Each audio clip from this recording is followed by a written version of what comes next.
welcome to the pre-match press conference of the team Sweden. Before we start, please check again your mobile phones that they are switched off or on silent mode. Thank you. And if you have a question, so please raise your hand and wait for the microphone. But before we start to take question, I want to ask the head coach, Pierre Sundhage, and also the player Kosovare Aslani to talk about the match tomorrow against the USA. It's a big day for us. We're going to play one very important game against the US team, and hopefully that will be a good game. Great crowd, supporting crowd, and we are really looking forward to that. Yeah, we're really looking forward to the game. I think it's going to be a great game because it's two teams with the same ambition, so I think we're going to see a really good game. So thank you very much. The first question. Pia, är alla fit for fight till 100 och kommer du ta någon hänsyn till eller beaktande det som hände mot Nigeria med krampkänningarna när du tar ut startelvan? Everybody is okay, ready to go, and these days between the game we played against Nigeria and tomorrow's game, we've done everything that we think is the correct thing to do in order to have fit players, and they should be able to go for 96 minutes, I believe. Sorry, I should have taken it in English.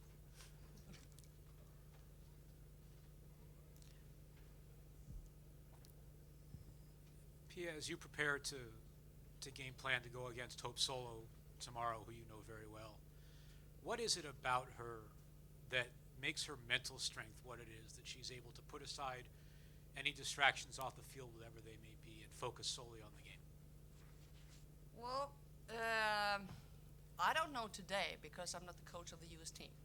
However, I've been around those fantastic players, and all of them, they have something. They are ready to go, and they have the attitude that it's about the game. So they have the ability to bring out the best performance. And that counts for Hope Solo and my favorite Abby Wambach. So we have to, watch out.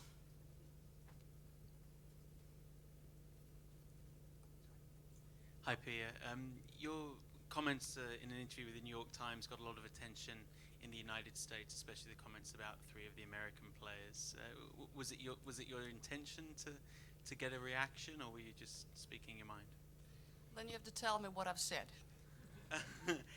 You made some comments about Carly Lloyd, that she was sometimes the best player on the team, but at other times the worst player on the team if she didn't feel she was supported, that Abby would only be a substitute if you were still in charge of the US, and that Hope was one of the most difficult or most challenging players that you had ever coached. Okay, let's start with Carly. First of all, I think I made gave those answers in April, and it was in a context about the women's game in the future. It has nothing to do with the game tomorrow. So if you look at Carly Lloyd, talk about favorite players, but the reason I'm sitting here is because of the US team. They made me look good. 3 finals. And Carly Lloyd, she scored the winning goal in the Olympics, both times actually. So the reason you have to put yourself in that situation and talk about the future of the women's game, and Carly Lloyd is a player like sometimes smarter than I am. So that's so interesting to see how she, the message I tried to give her and her role. And sometimes she thought about it and had some questions about it, and she didn't do what we were supposed to do. And that's exactly what coaching about, and that's my job, to make sure she is a team player, and she was a team player, and she scored a lot of goals, and I would say one of the most important players I've ever had. But I could bring up an example in the Swedish team as well. It is some of the players that are very challenging, and those players they create gold. Those players who always do exactly what I'm saying, that's not good. It's good if some of them do, of course. When it comes to Abby, that's another context, because if I look at Abby, she is special. She's special in many ways, especially with her heading. And you can imagine, I think she could go another 4 years. And when I answer the question in a context where you are the coach of the US team and just ended Olympic gold medal 2012, what would you have done? I would make sure that Abby will last forever and ever. And because she's good in the air. So that's why I said you have players starting the game, but you have players that will end the game, and Abby is a player that will make the difference. So I would have that in my, back in my pocket and then throw her in and win the game. Now, I don't know the team today, but I saw the game against Australia, and today, playing against Sweden, I would start her because she's that good. When it comes to Hope Solo, she's a piece of work. And that's good as well, because it's things happens around her, and as somebody told that something happens outside the field, but when it comes to 2 times 45 minutes, she is the best goalkeeper in the world. So why wouldn't you try to make her happy, and at the same time have a team spirit? And it's a little bumpy road, and the fact that I'm not a goalkeeper coach, so I don't know how it is to stay in that goal and try to make great saves. That's why I used my goalkeeper coaches. The same thing with Hedvig Lindahl. I really try to use coaches around me, and when I'm not good enough and I can't reach the player, I use the goalkeeper coach. I know how it is to play in the back. I know how it is to play in the midfield. I know how it is to play up top. So I have a little bit of sense how it is out there on the field. I have no clue how it is as a goalkeeper. So that's why I use people around me, coaches around me, try to get on Hope in this case, try to support her, and hopefully she plays her best game ever during those 5 years. And she did. She gave, well, the reason we got the gold medal 2008 is because of Carly Lloyd and Hope Solo, and Angela Hughes. Forgot about her. But when it comes to Hope Solo, she is very important for the women's game when you look at her performance. Pia. Nancy Armour with USA Today. When you take the U.S. job, you know that the expectations are win and nothing else. What is that like, and is that ever tough as a coach, or is that something that you embrace? And was there ever anything that surprised you about the expectations for the team? Well, I've read in books that if you believe in something, it might come true. And I experienced that with the U.S. team. It's contagious. Some of the players have told me it's a privilege to play under pressure. And I really felt that, because everything they say, they do, and it is contagious. So I took those words and I changed a little bit, and I said it's a privilege to coach under pressure. And I tried to bring that to the Swedish team, and I think I've seen a little bit of a change. I look for that at least. So when I started 2013, and then again, the reason I'm sitting here in yellow and blue is because of the US team. And they taught me to deal with the pressure. You can imagine, we got 1 point for Nigeria. We're going to play the best team in the world. And the pressure because of Araslani and her teammates.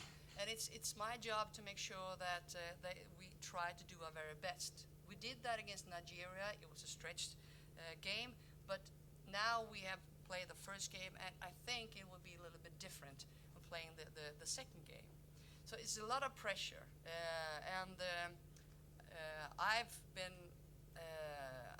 privileged to be around American players who are used to pressure, and hopefully it's contagious, so the players feel like it's okay, it's wonderful, it will be a tight game, and we love the situation. Pia, 2 questions if I may. The performances of Nigeria and Australia, from what we've seen so far in this group, are we seeing the gap narrowing between those nations and the teams at the top? My second question for you is, how much respect do you have for Jill Ellis as a coach? First question, absolutely. When we did our homework with scouting Nigeria, for instance, and I saw the game Scotland against Australia, you could tell there's so many good players out there, and I've said before this tournament starts that there will at least we have 8 countries that could win the World Cup. So everybody goes for many goes for the gold, and it makes it very competitive. What I do like with the situation we have today, if you look how Nigeria played, it's not traditional. If you go back to all the finals or semi-finals, it is not traditional, but the way they played 1v1 and they got the game probably where they wanted. We didn't, at least, because we had too many 1v1 situations. And usually we say we're very organized. I don't think we were that organized. Credit to the Nigerians, and that is why we been in the women's game for so long. I'm very excited because I can learn. I can learn from the opponents. I don't think I did that in 91 or 95, but today we can learn from all the opponents. When it comes to Jill Ellis, she's special. First of all, she is a student of game. She's been around youth soccer for a long time, and now she's on top of her soccer life, I guess, coaching the best team in the world.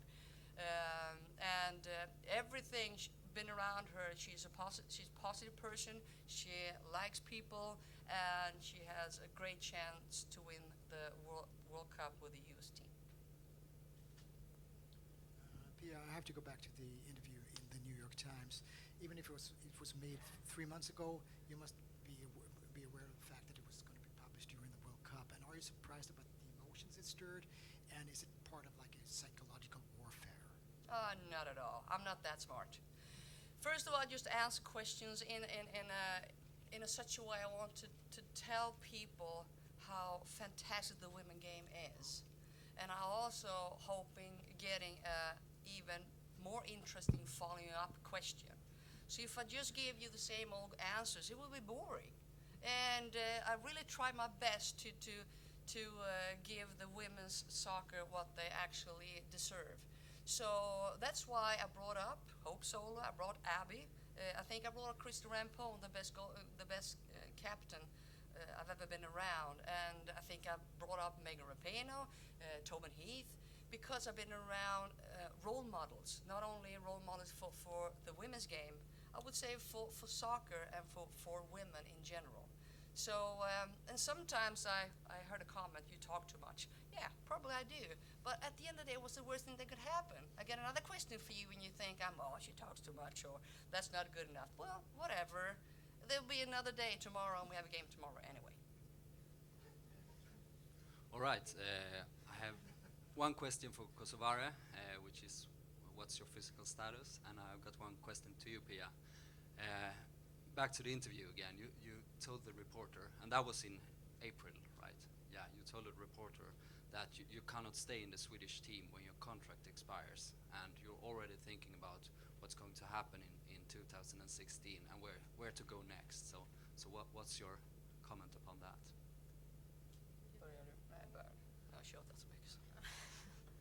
Hi. It's good to talk to you. No, it's okay. Try not to think that much, and I'm not very interested about talking about everything that's been, but I just feel like the team is ready, and we're all ready for the game, and we prepared very well for the game, so yeah, that's it. And your physical status? It's okay. So, yeah. Your knees fully recovered?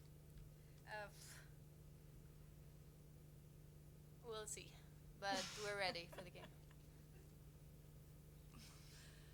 And the second floor? And the second question about my contract, and I try to be polite and answer the questions you're giving me. So, in a question 2016, of course I'm not thinking about 2016 right now. My contract ends in 2016, and most likely I will do something else. Because I'm kind of person, I have 4 years ahead of me. It was same thing with the U.S. team. That's how I am. I'm looking, I'm focused. What can I do during 4 years? And then see how it goes. And as you all know, if it goes well, probably myself and Swedish Federation wants to extend that. If it doesn't go that well, and I don't think it's fun, then I just go 2016. But I do have a job up until 2016. Yeah, my question is for Kosovari. Obviously, before this game against the US, there are a lot of other things that are coming up in the press conferences and talk. Is this distracting at all to you? And also, in the game against Nigeria, you had problems. It feels ridiculous doing this in English. Is okay if I ask the question in Swedish? Or? The last 5 minutes of the press conference, we will hold the press conference in Swedish language, and therefore, please wait for the Swedish question. Okay. Anyways, you had problems creating good chances to score. What will be the biggest challenges for you in the midfield and attacking against the US?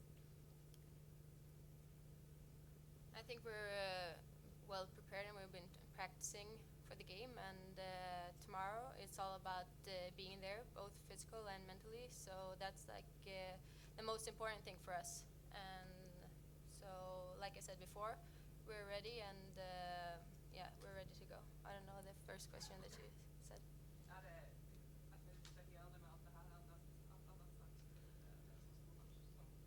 No, not really, because we don't read what people say and what people write about. So we're all focused, and the only thing we're thinking about right now is the game tomorrow.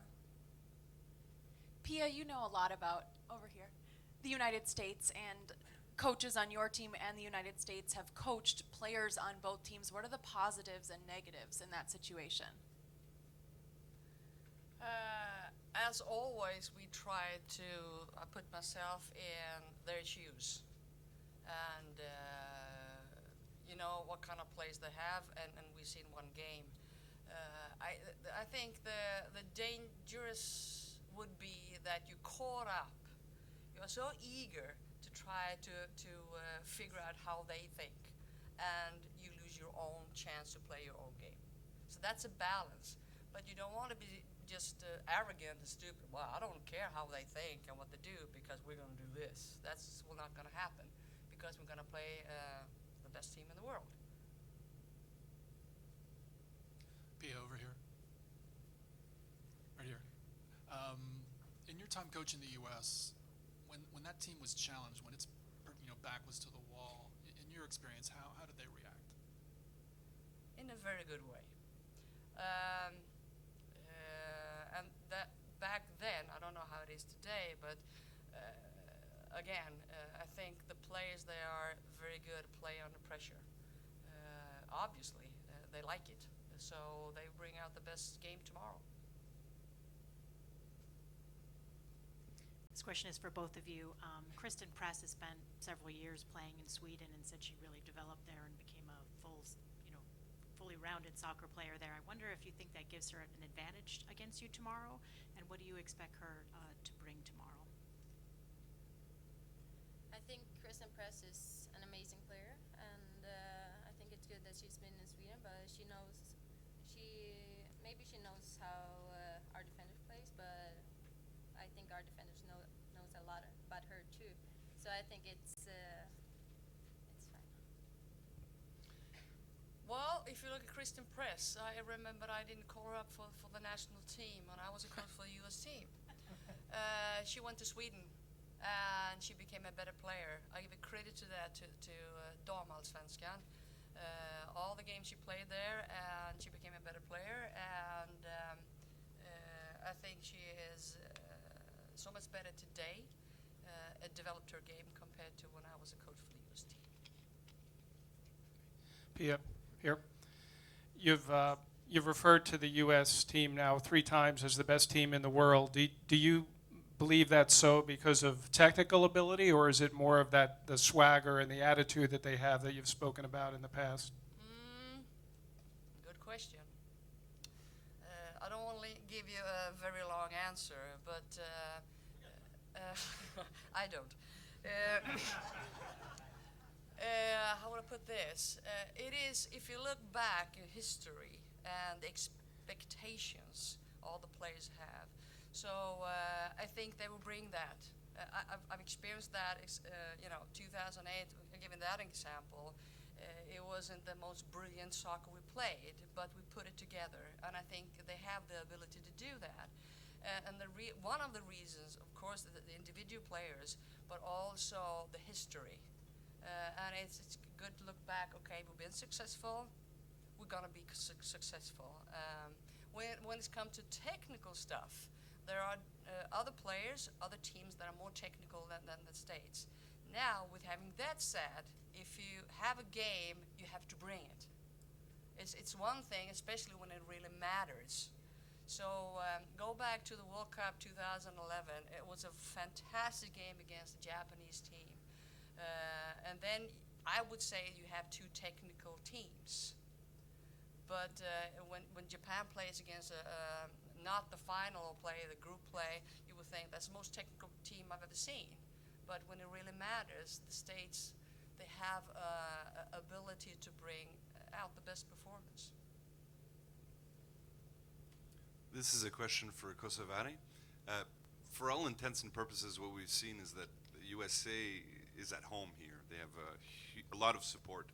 Is that an advantage to them in your mind? Hard to say, but of course we noticed that the last game they played. But I think when we're on the field, we're all focused there, and normally you block out the sound. But of course it's maybe a little bit advantage, but I don't think it's going to be like a game-changing thing. Pia, are you preparing as if you think Abby will start, or do you think they may put press forward and bring somebody else in on that? I think Abby will start because she's a good player.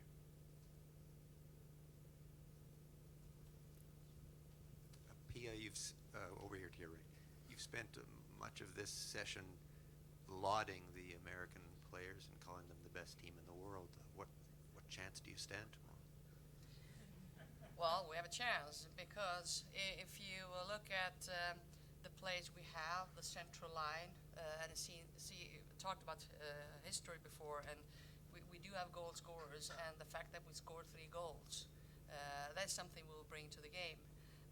We need to be smart, and we put all the pressure to the US team. Now I know exactly what we can do, what we're able to do. Now we need to find that atmosphere, and we do have that in the locker room. We're going to bring it to the game as well. So we're going to do our very best, and we do have a chance. So now the last question in English, and after that we begin with the Swedish questions. Pia, you've discussed the American mentality a lot, but your team, obviously a couple of leads the other day, blew those leads. Do you now need that out of this team, out of Sweden now in this game and in this group now? Yes.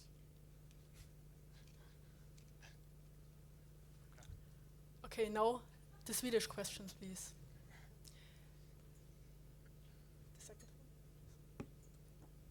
En fråga till Kosovari Asllani. Hur har de här senaste dagarna varit efter Nigeria när du fick krampkänning efter 10-15 minuter? Har det börjat gå troll och känner du dig på något sätt osäker att det ska hända igen? Eller hur känns det i hjärtat?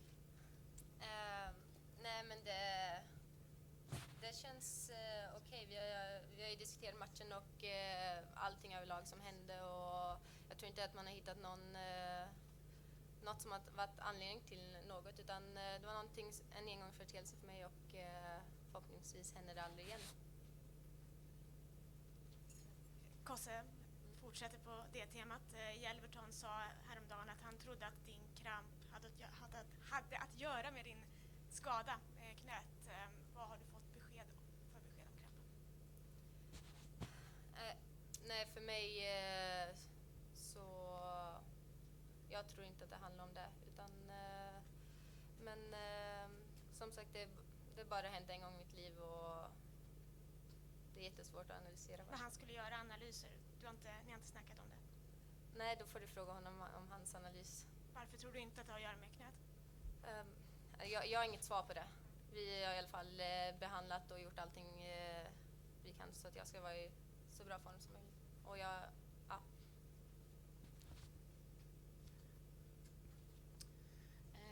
Pia, jag tänker uppehålla mig ett ögonblick till vid det här som är så otroligt intressant som du pratar om, den vinnande amerikanska mentaliteten och du hoppas överföra det till laget. Efter matchen här mot Nigeria så pratade ni ledare en del om att ni tror att en förklaring till att ni i Sverige inte kan föra ert eget spel är att spelarna är väldigt nervösa, att det är en stor anspänning och att det är en VM-premiär. Nu är det en oerhört viktig match igen. Hur gör ni för att få bort den här anspänningen och gå ut med just den här vinnarmentaliteten som du pratar om och faktiskt kanske en mer glädje och mindre rädsla för att förlora? Hur jobbar du med spelarna och hur ser även du på detta, Kosse? Tack. Ja, det är klart att vi gör en hel del saker och tittar tillbaka i tiden. Om man tittar tillbaka i tiden och hur Sverige har spelat sin första match i turneringarna så har det varit lite si och så. Och så om man tittar på nästa. Ett exempel är, vi har ju Marika Romanska Lyfors som har spelat en VM-final. Första matchen mot USA så åkte Sverige 3-1 i baken och en riktigt dålig fotbollsmatch från svensk sida som slutar med att det går bättre och bättre. Sådana exempel tar vi upp. Vi tar också upp taktiska saker. För på tal om hur mycket vi sprang, vi har fått siffror på det. Hur mycket vi sprang så fick vi jag har försökt säga det, att vi fick ju ett spel som vi inte ville ha. Vi fick mycket 1 mot 1. Så spelstilen i viss mån gör ju att vi får ha för lite boll och vi får löpa defensivt och vi får löpa mycket för det blev 1 mot 1. Så då har vi en taktisk del utav detta. Och den tredje grejen är ju egentligen, man kan faktiskt ställa sig frågan, vad har vi att förlora? Alltså här ska vi spela ett VM, vi ska coacha ett VM. Och så är vi oroliga för att vi ska misslyckas, då kan vi lika väl åka hem. Utan plocka fram det här, en klassisk känsla, vad är det värsta som kan hända? Har ni gått på kurs en gång och man pratade om prestationsångest så säger man, vad är det värsta som kan hända? Men vi är fortfarande fotbollsspelare och tränare och en del är bättre än andra. Men att plocka fram den känslan och att göra det, för det är en fantastisk stämning. Det är väl det som jag kan, lite frustrerande, men samtidigt så förstår jag att sån fantastisk stämning som vi har haft i det här laget och hur folk bjuder på sig och pratar när det gäller taktik eller när det gäller fotbollsplanen, vad som det är. Att ta med sig det från omklädningsrummet ut i fotbollsmatchen mot USA kommer vara helt avgörande. Och det blir vårt jobb som ledare, inte bara mitt. Men Lotta Sjölin och andra ledare runt omkring se till att vi tror på det vi kan. Och vi har ju faktiskt 2 chanser. Det står inte faller med nästa match. Men det är väl mycket enklare och mycket godare och roligare och framförallt härligare svar om det blir en seger mot USA. Men vi står inte faller med den. Och bara det, vetskapen om det gör ju att axlarna bör hamna ner lite grann. So the last 3 questions, 1, 2, 3. Ja, jag hugger på samma fråga igen och ber om ett svar på svenska då. Är alla fit for fight riktigt? Det känns lite sådär ändå när man hör Kosse också. Ja, kanske med knät där och så. Är alla fit for fight och tar du någon hänsyn till det som hände med kramperna mot Nigeria och anspänningen som vi också pratar mycket om efter den matchen och att det kanske berodde på det också när du tar ut en startelva nu? Alla är fit for fight. Kosse är lite otydlig, men hon är redo att tuta och köra. Annars hade hon inte suttit här. Och när det gäller, vi har gjort de sakerna som vi behöver göra för att när vi spelar mot USA så kan vi välja mellan vilka 22 spelare, vilka 11 som ska starta.